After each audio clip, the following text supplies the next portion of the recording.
안녕하세요. 네. 검찰이 대통령에 대한 내란 혐의 사건을 공수처로 네, 이첩했죠? 그렇습니다. 네. 이첩한 이유가 뭡니까? 12월 8일과 15일 두 차례 걸쳐서 공수처에서 이첩 요청이 왔습니다. 그래서 12월 28일자로 이첩한 것으로 알고 있는데 공수처법 24조 1항에 보게 되면 수사 진행 경과 그리고 공정성 논란 등을 고려해서 공수처가 적절하다고 판단하면 이첩을 요청할 수 있고 이청을 받게 되면 응하여야 한다라고 되어 있습니다. 그래서 당시 검찰 판단에서는 이 수사 진행 정도를 비춰봤을 때 이첩하는 것이 적절한지에 대해서는 다소 이견이 있었던 것 같은데 법문상으로 봤을 때는 요청을 하게 됐을 경우에는 응하여야 한다라는 규정 때문에 응하지 않았을 때는 위법수사 논란이 있을 것으로 아마 우려를 해서 이첩한 것으로 알고 있습니다. 수사를 신속하게 하고 있었는데 네네. 이첩 요구 때문에 약간 법문상 네, 어쩔 수 없이 했다 이렇게 들리는데요. 네네네. 근데 공수처가 영장 신청을 1심 관할법원인 서울중앙지법에 하지 않고 서부지방법원에 신청한 것을 두고 네네. 일각에서는 뭐 말들이 있습니다. 영장 발부 가능성을 미리 가늠해서 판사 쇼핑한 거 아니냐 그런 말들이 있어요. 그런데 이런 게 중앙지법에 하지 않고 서부지법에 하는 게 흔히 있는 일입니까? 아니면 이례적인 겁니까? 공수처에서 그동안 아까 공수처장이 설명에 비추어 보더라도 다른 경우에도 서울중앙지법 외에 다른 관할 법원에 영장을 청구한 경우가 있었다고는 하긴 합니다. 근데 저희로서는 공수처가 어느 정도 사건을 했는지는 알 수는 없긴 한데 일반적으로 있는 일은 아닙니다만 그렇다고 뭐 법률에 위반된다거나 하기엔 좀 옳은 면이 있어 보입니다. 제가 알기로는 피의자의 편리를 존중해서 예를 들면 피의자가 부산에 살면 부산에 청구한다든지 그런 경우로 알고 있는데 네. 예외적으로 어떤 경우에 허용이 되는가요? 기본적으로는 이제 재판 관할과 수사 관할이 일반적으로 일치가 됩니다. 그래서 기소할 수 있는 법원에다가 이제 그 관련된 영장을 청구하는 게 일반적이긴 합니다. 그런데 이 공수처법 자체가 재판 관할 자체도 예외를 인정할 수 있는 그런 듯한 표현이 있기 때문에 공수처에서 그런 거를 종합적으로 고려해서 판단한 것으로 알고 있습니다. 네, 상식적이지는 않고 이례적이다 이렇게 봐도 되겠습니까? 그건 흔한 일은 공수처에서 아니니까요. 적절하게 판단한 것으로 알고 있습니다. 네. 만일 검찰이 수사를 계속했다면 서부지법에 영장을 청구할 겁니까? 중앙지법에 청구했을 것 같습니까? 그거는 제가 가정적인 사항이라 답변드리기 네. 한계가 있습니다. 오늘 오전에 국민의힘은 국수본과 내통 논란을 일으킨 이상식 민주당 의원을 대검에 고발했습니다.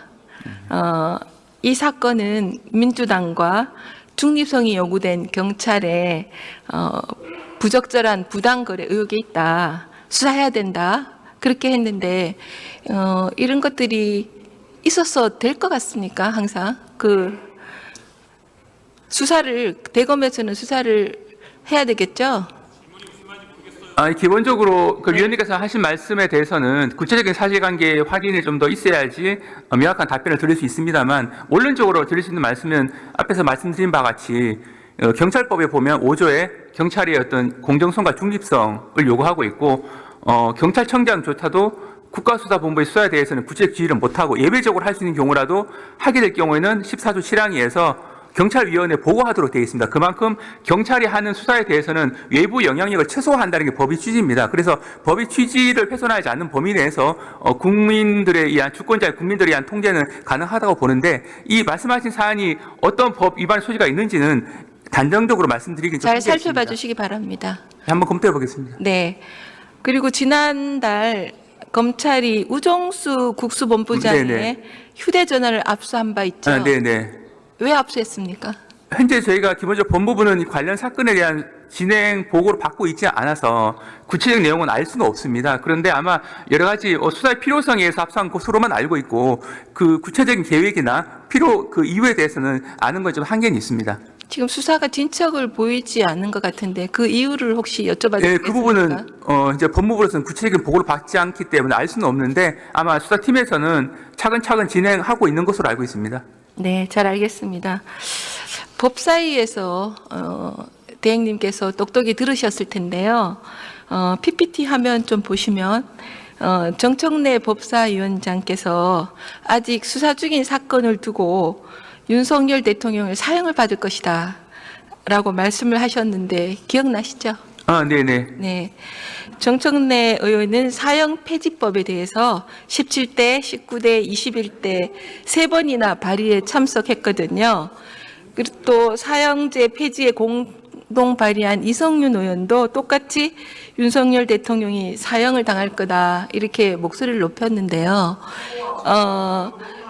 이게 대행께서는 이제 형사부 부장검사, 법무부 또 법무실장을 지나기도 하셨는데 형사 가이드라인을 주는 것처럼 이런 그런 것에 대해서 적절하다고 보십니까?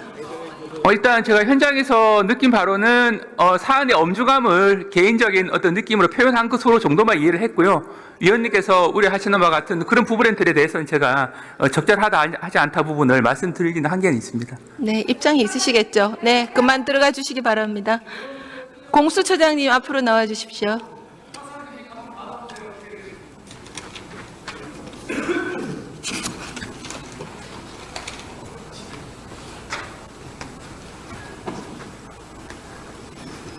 네, 처장님 수고 많으십니다.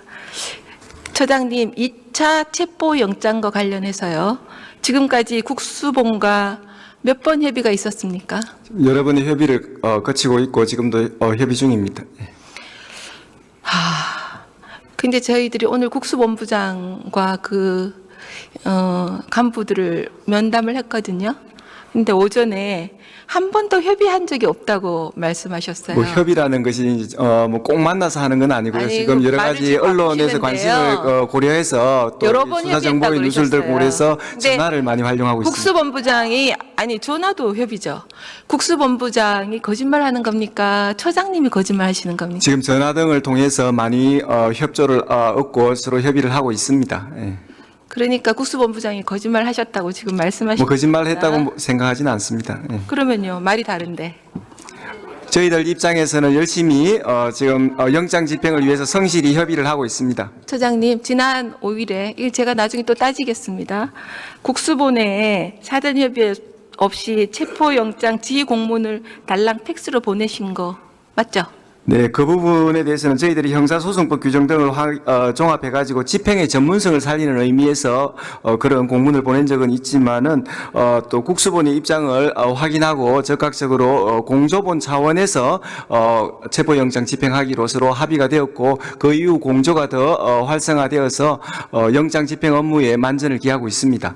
한간에는 이날이 경찰 굴욕의 날이라고 지금 얘기가 그렇지 않습니다. 있는데요. 저희들은 그 책임과 경찰이 권한을 아닙니까? 일치시키기 위해서 경찰의 어떤 집행 전문성을 살리는 의미에서 그렇게 보낸 적이 있습니다. 네. 근데 보냈다가 금방 이렇게 철수하는 것에 대해서 이제 공수처에 대한 신뢰도도 좀 많이 떨어졌다 이런 말씀을 드리는데요. 경찰에 지금 공조본에서 한다 그러는데 공조본에 경찰이 몇 명 나와 있는지 아십니까? 지금 공조본에 저번에 그 1차 체포영장 집행 때는 57명 정도 그 파견을 받았다가 지금은 파견 기간이 다 된 그런 상태입니다. 예. 지금 공조본에 몇 명이 나와 있는 지금은 현재 2명이 파견되어 있는 그런 그러니까 상태입니다. 공조본과 협의한다는 말씀도 어폐가 좀 있으시잖아요. 저희들은 전화 등을 활용해 가지고 체포영장의 집행에 있어서 전혀 문제가 없도록 하기 위해서 지금 열심히 수사 협조를 얻고 있습니다. 이 정도 하겠습니다. 수사 주체로서의 정당성 그리고 국민 신뢰를 지금 잃어가는 과정에서 차라리 그 내란죄 수사권이 있는 경찰에 사건을 이첩할 생각은 없으십니까? 저희들 지금 공조본 차원에서 체포영장 그 집행 업무와 관련돼서 협의가 잘 되고 있고요. 그런 부분에 대해서 문제가 없도록 하도록 하겠습니다. 없다는 얘기 같으신데요. 처장님 화면 좀 보시겠습니다. 어제 대통령 도피설 괴담에 대한 파장이 많았는데 괴담의 진원지가 사실상 처장님이셨어요. 박범계 의원께서 대통령이 도주했을 가능성이 있다고 보냐고 물으니까 처장께서 네, 맞습니다고 맞장구를 치셨어요.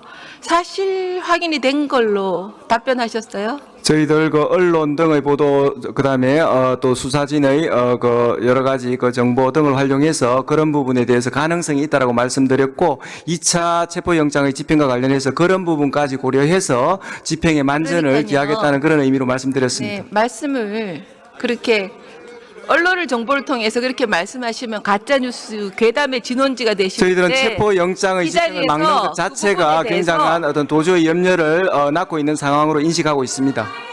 이 자리에서요. 도주설에 대해서 맞다고 하신 부분에 대해서 사과하실 생각 있으세요? 전혀 없습니다. 저희들은 체포영장의 집행을 위해서 성실히 하고 있고 그런 부분에 대해서 경호권의 발동을 이유로 체포영장의 집행을 막는 행위에 대해서는 법치주의의 근간을 흔드는 매우 위법적인 사태로 인식하고 있습니다. 처장님이 지금 동문서답하셨어요. 왜냐하면 괴담을 한 것에 대해서 가짜 뉴스에 대해서 도피했다고 하는 것에 대해서 물었는데 지금 동문서답하셨어요. 지금 체포영장의 집행에 대해서 경호권을 발동하여 지금 막고 있는 것 자체가 도주의 염려를 굉장히 증가시키고 있는 것이고 그런 부분에 대해서 문제가 생기지 않도록 지금 체포영장 관련해서 열심히 하겠다는 그런 의사입니다. 이러니까요. 공수처를 만든 민주당조차도 공수처를 폐지해야 된다고 하지 않습니까? 저희들 공수처가 권력기관 견제와 그다음에 고위공직자 비리 척결이라는 그 업무에 대해서 더 열심히 하라는 그런 질책으로 여기고 있습니다. 그 본연의 업무에 대해서 성실히 하도록 최선을 다하겠습니다. 공수처를 만든 민주당에서 공수처를 폐지하라고 그러는 데서 처장님 입장은 어떠십니까? 그런 공수처의 역할과 기능에 대해서 최선을 다하라는 격려로 알고 있습니다. 격려를 그렇게 네. 마지막으로 잠깐만 스톱 좀 해주세요.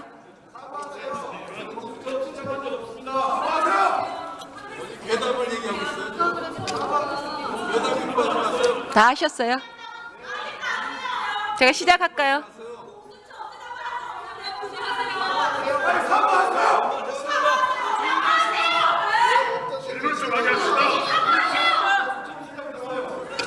자, 최상목 근황대행께서요. 체포영장 집행과 관련해서 정부 기관 간 물리적 충돌 등 불상사가 절대 없도록 만전을 기해달라고 했는데요. 이와 관련해서 국민들도 물리적 충동에 대한 걱정이 많으세요. 이제 처장님이 여기에 대한 보관이 있으세요? 저는 그 최상목 근황대행께서 지금 위법한 그 경호권의 발동과 관련하여 체포영장의 그 집행을 막는 행위에 대해서 경호처장, 차장에 대한 인사권자로서 적절한 조치를 취할 적극적 의무가 있다고 생각합니다. 그런데 지금 서울경찰청 소속 101 경비단과 202 경비단에게 그 대통령 관저 방어 업무를 수행할 것을 지시했다는 그런 의혹이 언론에 보도되고 있습니다. 그런 부분 관련해서는 지금 체포영장의 집행과 관련돼서 대단히 부적절한 언사라고 생각하는 그런 입장을 말씀드린 바 있습니다. 처장님께서는 판사 출신이신데요. 언론 보도 보고 지금 재판하시는 것 같은 그런 대답을 하셔서 상당히 유감입니다. 들어가십시오. 최소한 들어가십시오. 경호처장, 차장에 대한 인사권자로서 조치를 취해야 된다는 입장입니다.